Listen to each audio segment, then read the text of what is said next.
Pernah nggak sih kalian ngebayangin gimana rasanya hidup jutaan tahun yang lalu, jauh sebelum ada gedung pencakar langit, internet, atau bahkan sebelum manusia mengenal tulisan? Ini bukan cerita fiksi ilmiah, tapi ini adalah kisah nyata nenek moyang kita semua. Kisah tentang manusia purba.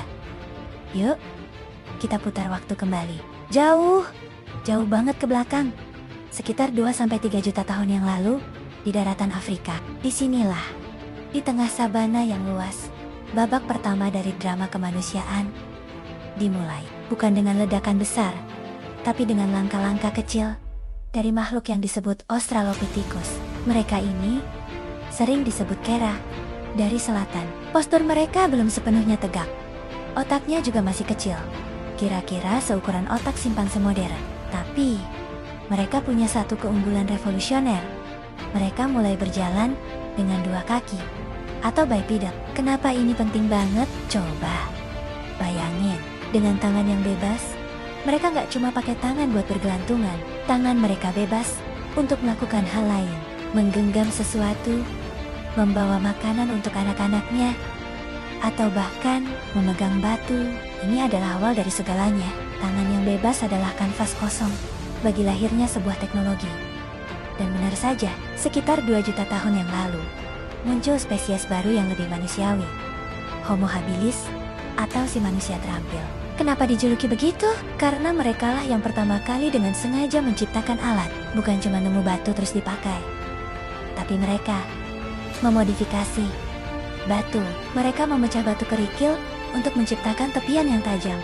Sederhana banget kan? Tapi alat-alat batu ini, yang kita sebut alat Oldowan, adalah iPhone pertama di dunia prasejarah. Dengan alat ini, hidup mereka berubah total.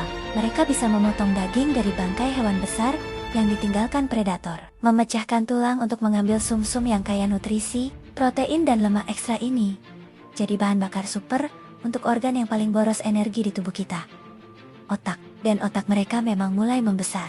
Dari Homo habilis, evolusi membawa kita pada sosok yang lebih jangkung, lebih cerdas, dan seorang petualang sejati.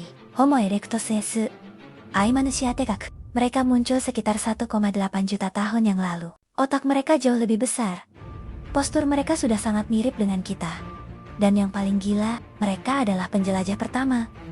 Homo erectus tidak tinggal diam di Afrika. Didorong oleh perubahan iklim dan rasa penasaran, mereka menyebar keluar Afrika, menjelajahi Asia, bahkan sampai ke wilayah yang sekarang kita kenal sebagai Indonesia. Ingat Pithecanthropus erectus atau manusia Jawa? Ya, itu adalah mereka.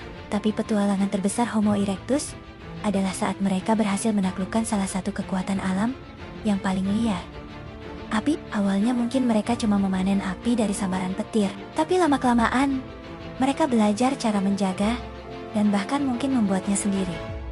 Api adalah sebuah game changer. Api memberikan kehangatan di malam yang dingin, mengusir predator buas, dan yang terpenting, api memungkinkan mereka untuk memasak makanan.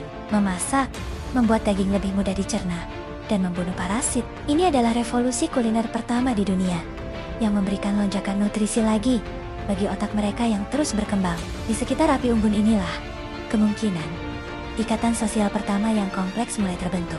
Mereka berbagi cerita, berbagi makanan, berbagi kehangatan. Lalu, panggung sejarah menjadi lebih ramai.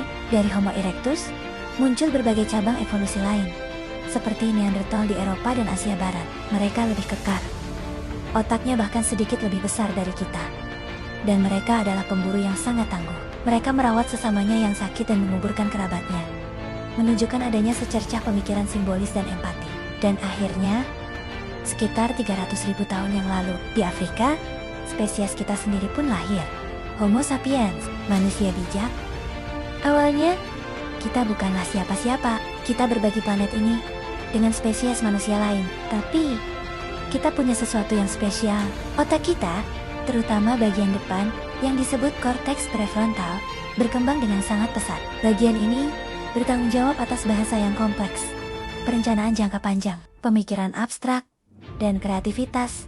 Kita menciptakan seni, lukisan-lukisan gua yang menakjubkan di Lascaux atau di Maros, Pangkep, adalah jendela menuju pikiran nenek moyang kita. Kita menciptakan musik, perhiasan, dan ritual yang rumit. Kita menciptakan jaringan sosial yang jauh lebih besar dan kompleks. Kita bisa bekerja sama dalam kelompok besar, didasari oleh cerita dan mitos yang kita yakini bersama. Inilah kekuatan super kita, kemampuan untuk bercerita dan percaya pada cerita itu. Dengan kemampuan ini, kita mengalahkan spesies manusia lain.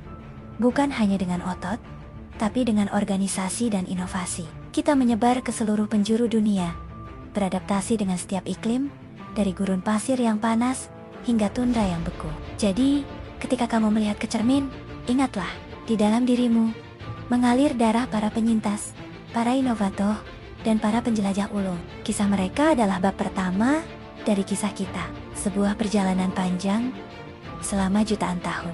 Dari makhluk yang baru belajar berdiri tegak, hingga menjadi spesies yang mampu merenungkan asal-usulnya sendiri. Kisah ini belum berakhir. Dan sekarang, giliran kita yang memegang pena untuk menulis bab selanjutnya. Musik outro yang megah dan inspiratif.